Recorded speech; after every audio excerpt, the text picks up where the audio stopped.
Santo y queremos recordar esta fecha tan importante para nosotros, fecha triste. Yo personalmente me refiero al Viernes Santo quizás como, le decimos Viernes Santo, pero es el viernes de crucifixión, ¿no es cierto? Y me gusta referirme como si fuera el día más triste de la humanidad, ¿no? El día que la persona inocente, más inocente que hubo sobre la tierra, que fue el Señor Jesucristo, fue crucificado de la forma más vergonzosa. Entonces, no queda otro que decir, ¿no? Que es el día más triste de la historia de la humanidad. Es mi percepción esa.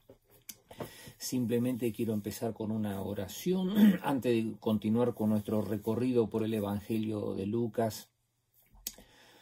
Señor Dios, en este día recordamos el día de la pasión y tu crucifixión, Señor Dios, todo ese acto que se hizo contra ti, Señor Dios. Al hacerlo lo hacemos con una gran nota de tristeza, porque es una de las cosas, es la cosa más triste que pasó en la historia de la humanidad, y a la vez con agradecimiento porque, Señor Dios, sabemos que fue toda esa pasión y esa crucifixión lo que hizo que nuestras almas fueran limpiadas y que ahora podamos, Señor Dios, disfrutar, Señor, tu presencia en nuestras vidas y en todo lo que hacemos. Que, Señor Dios, ahora al estudiar la Escritura, venga un reconocimiento aún más grande de todo lo que has hecho por nosotros. Pedimos esto en el nombre de Jesucristo nuestro Señor. Amén y amén. Quiero continuar con la lectura del Evangelio de Lucas que estamos haciendo nosotros. Habíamos terminado el capítulo 22, donde el mismo jueves a la noche se le hace un primer juicio a Jesús. Yo voy a estar hablando de prácticamente los 7 juicios que se le hicieron a Jesús, los 6 juicios, perdón, en el cual hubo distintas variantes en lo que pasaba en cada juicio, pero el primer juicio se presentó el mismo viernes a la noche. Esto realmente, el jueves a la noche, donde Jesús es llevado, una vez que es arrestado, primero a la casa de Anás, el ex sumo sacerdote, y hace un pequeño interrogatorio, y luego es pasado con Caifás, donde ahí sí se reúne todo el concilio, y donde Jesús en ese primer juicio, a la noche, es declarado culpable, es arrestado, y entonces sí, en el capítulo 23, a la madrugada, vuelve a juntarse el concilio y empieza a deliberar, y el viernes, y entonces lo declaran culpable por la misma declaración del Señor Jesucristo. Entonces el viernes a la mañana, en ese amanecer, mire cómo había una desesperación por tomar una acción con Jesús. Lo llevan a este segundo juicio, donde no pudieron presentar cargos contra él. Luego entonces es llevado contra Pilato. Ahora sí me estoy metiendo en el capítulo 23 de Lucas, los versos 1 al 7, y lo llevan al gobernador romano, que era Poncio Pilato. Él era el que tenía la autoridad definitiva de ordenar la ejecución. Según el historiador Filón, Pilato tenía tres características: que era inflexible, era inmisericordioso, una persona sin misericordia, era obstinado, era una persona que tenía varios problemas, había profanado el templo, pero los judíos estaban tan interesados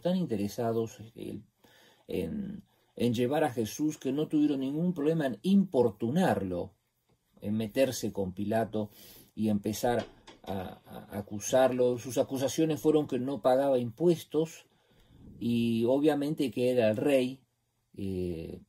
Dos acusaciones totalmente falsas. Jesús, al contrario, dijo que había que darle a César lo que era de César y a Dios lo que era de Dios. Y finalmente decían que quería hacerse rey, y el reinado de Jesús era un reinado espiritual, no era un reinado de venir a tomar el poder por la fuerza. Eran dos acusaciones falsas. Lo interesante es que Pilato lo declara inocente. Lo declara inocente. Y no solo eso, sino que se entera que Jesús es de Galilea. Y entonces la ley de la época era que el reo en este caso Jesús, debe ser enviado a la región de donde era él, así que se lo envía a Herodes Antipas. Jesús prácticamente estaba enfrentando el cuarto juicio. Herodes Antipas era el hijo de Herodes el Grande. Herodes Antipas se había se había casado con la esposa de su hermano, Herodes Felipe. Y este es el mismo que había cortado la cabeza de Juan el Bautista. Uno dice, esta persona es la que iba a juzgar a Jesús. Y sí, esta es la persona que finalmente juzgó a Jesús. Le pidió señales. Estoy revisando Lucas 23, del 7 al 12. Y finalmente lo golpeó porque Jesús no le hizo las señales que pedía. Y extrañamente Herodes Antipas lo declara inocente, dice que no hay nada culpable y lo manda de vuelta con Pilato. Esto es una apreciación mía, donde Pilato realiza prácticamente un quinto juicio, fíjese todos los juicios, y donde empieza y habla a la multitud, dice, lo he examinado y lo encuentro inocente. Estoy leyendo el verso 14 de Lucas 23, 14, dice, lo haré azotar y lo pondré en libertad. O sea, fue declarado inocente prácticamente por tercera vez. Primero Pilato lo declaró inocente, luego a Herodes, y ahora Pilato lo vuelve a declarar inocente. Es increíble esto, cómo los impíos declaraban inocente al Salvador. Y entonces ahí es cuando se produce la turba, la revolución, ¿no? Y empiezan a influenciar a la gente para que lo condenen a Jesús. Y extrañamente la gente empieza a pedir por Barrabás. Barrabás era un asesino serial, era esa persona que debería estar presa. Y entonces, de acuerdo a la costumbre de la época, solicitan que suelte a Barrabás y que lo retenga él, y no solo que lo retenga, la multitud empezó a reclamar que lo crucifiquen.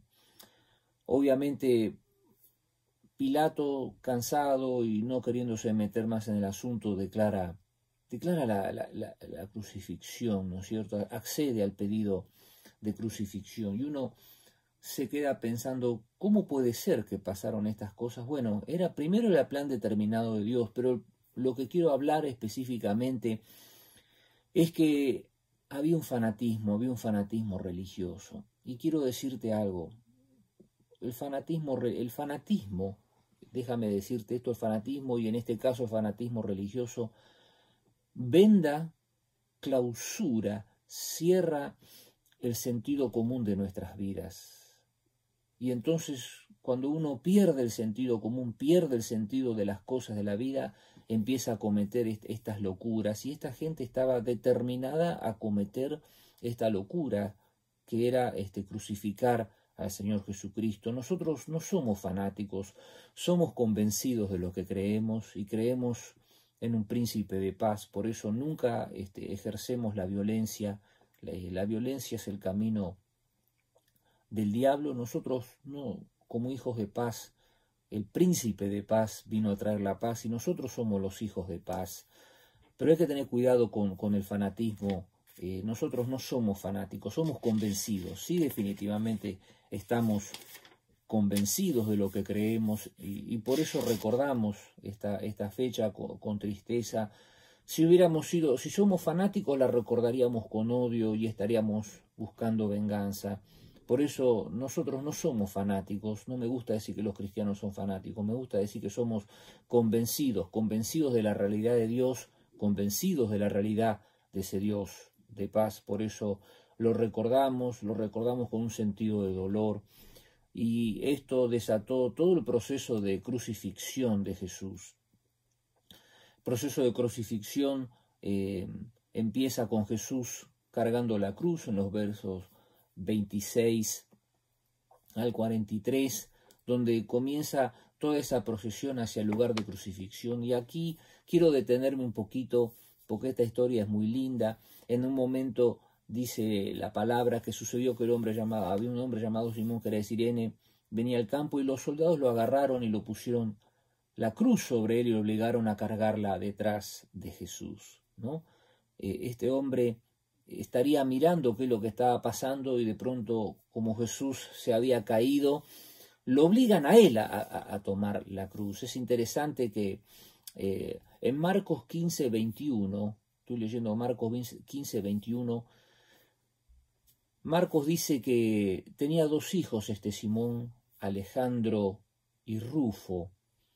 Y uno dice, ¿por qué menciona ese detalle Marcos de que había dos hijos que se llamaban Alejandro y Rufo? Se lo voy a explicar por qué. Porque el apóstol Pablo en la carta a los Romanos le manda saludos a un tal Rufo. Si bien no hay una prueba contundente, parece que este hecho de Simón de Cirene, este hecho que pasó de tener que cargar la cruz de Cristo, marcó su vida, esta experiencia amarga. Él tuvo que cargar con la cruz de Cristo, pero parece que esa experiencia le cambió la vida y se convirtió al Señor. Y por eso Jesús menciona, Marcos menciona esto, Marcos menciona a Rufo y luego lo menciona el apóstol Pablo. Rufo. Hay un propósito en mencionar a Rufo en Marcos y hay un propósito en mencionar a Rufo en Romanos. De ahí que los comentaristas entienden que esta experiencia de Simón provocó un cambio en su vida. Luego, y ahora sí continúo con el lamento de las mujeres, y Jesús, cuando les dice a las mujeres no lloren por mí, lloren por ustedes mismas, por sus hijos, en realidad Jesús estaba anunciando lo que iba a pasar, que después pasó en el año 70, que fue la destrucción de Jerusalén. Estaba hablando en tiempo futuro, y decía no lloren por mí, ¿no? También Lucas menciona el tema de los dos malhechores, ¿no? Los dos que lo estaban acompañando a Jesús. Toda la gente burlándose, en el verso 35, cómo los soldados reparten sus ropas, el cartel, ¿no? Queriendo significar una burla del rey de los judíos, el rey de los judíos, ese cartel sobre la cruz. Y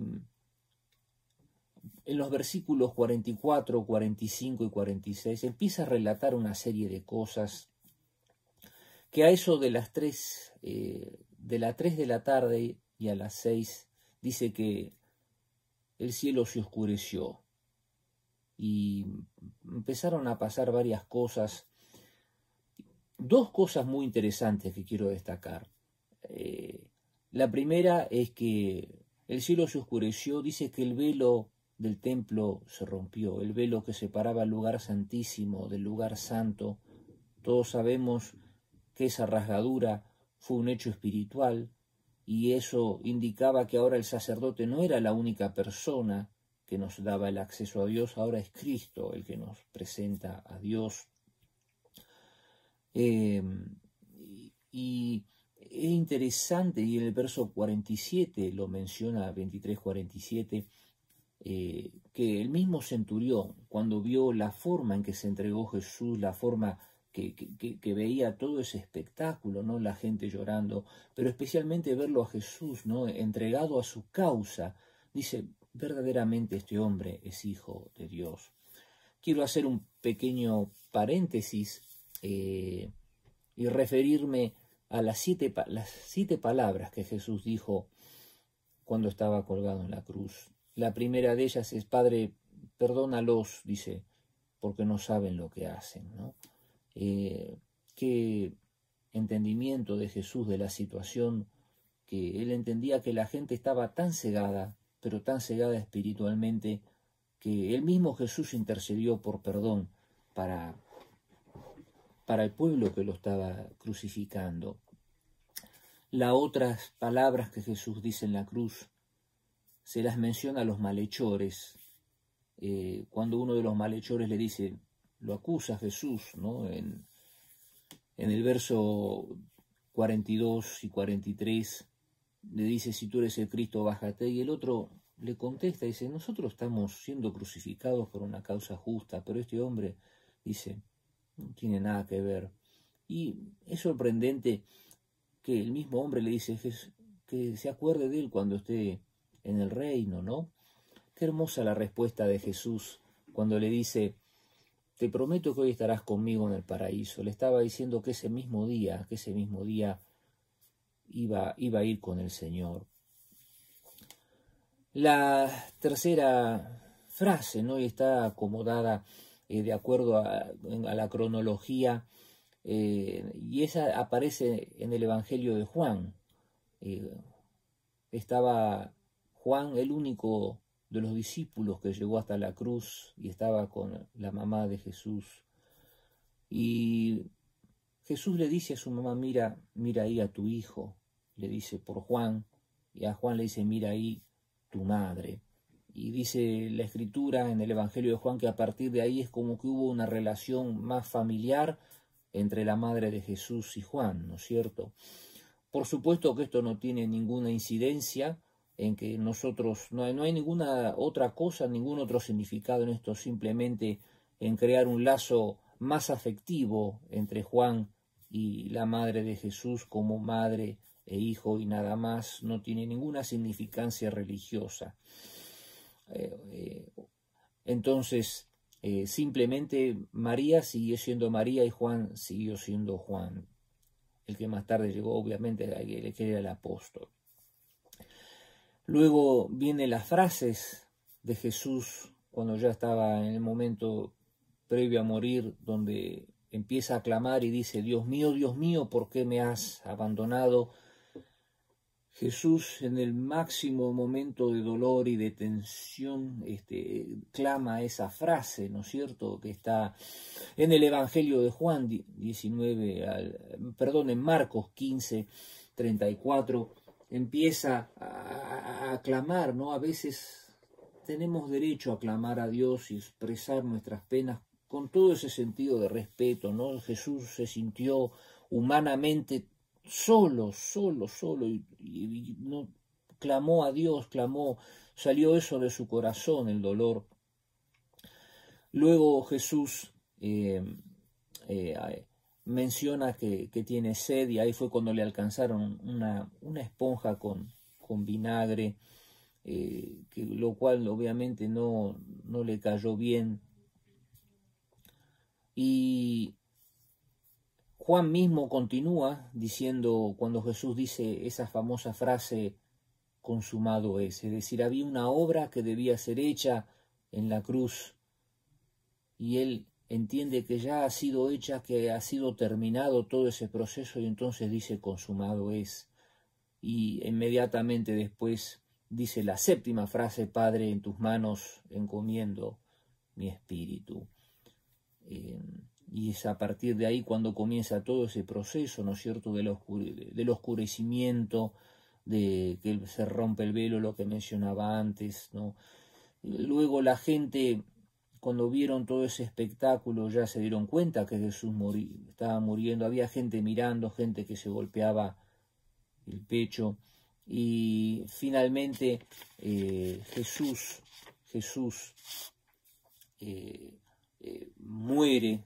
muere definitivamente, entrega su espíritu al Señor.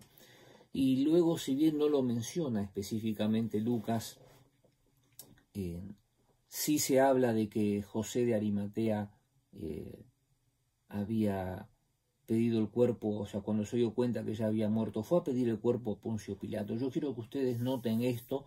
Jesús muere a eso de las 3 de la tarde, y entonces en ese lapso se presenta toda esta situación que muere, que José de Arimatea se va a presentar ante Pilato y pide el cuerpo de Jesús.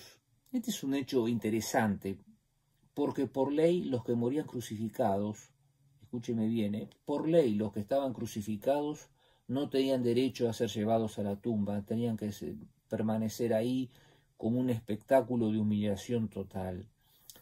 Y Pilato extrañamente concede la petición. No sé si por que él mismo lo había declarado inocente y entendía, eso es un misterio, ¿no es cierto? Ese es un misterio, pero uno nunca sabe si fue por esa razón o por cuál, pero Pilato concede que se baje el cuerpo. Realmente este José de Arimatea era un verdadero discípulo de Cristo, podía ir a presentarse ante el emperador, a pedir el cuerpo de alguien que había sido crucificado. Entonces, Pilato primero se quiere cerciorar de que Jesús estaba muerto, entonces cuando escuchó que sí, que verdaderamente estaba muerto, entonces accedió a hacer todo esto. Yo quiero que ustedes piensen en estas 2 o 3 horas, de las 3 de la tarde a las 6, que era que comenzaba oficialmente el día de reposo, cómo se habrá tenido que mover José de Arimatea, ir rápido a ver a Pilato, luego volver, esperar la confirmación, luego de la confirmación ir corriendo, tomar el cuerpo de Jesús y definitivamente llevarlo al sepulcro, ¿no es cierto?, a ponerlo. Y si bien habían hecho algún tipo de preparación, tuvieron que irse rápido porque realmente estaba a punto de comenzar el día de reposo, y el hecho de caminar solo desde la tumba hasta la vuelta de la casa, eso podía significar un trabajo y podían ser penalizados. Así que yo quiero que ustedes vean toda la tensión que generó toda esta situación, ¿no es cierto? Entonces, qué interesante que todas estas cosas pasaron en ese periodo de tiempo.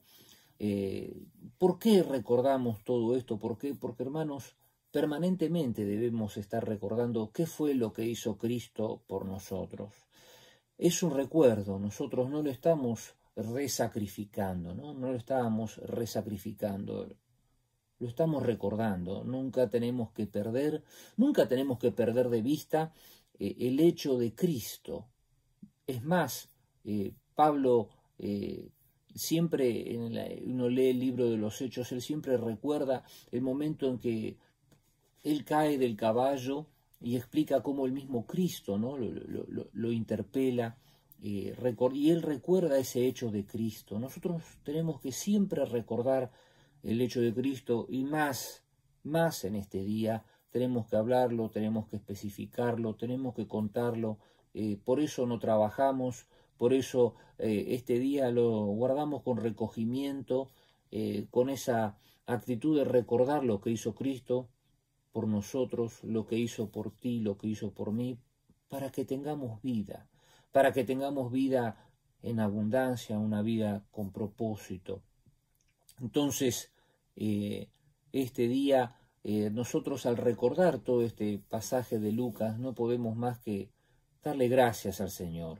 Si hay algo que nosotros tenemos que hacer, y yo te pido a ti en este momento, dile gracias, Señor, gracias porque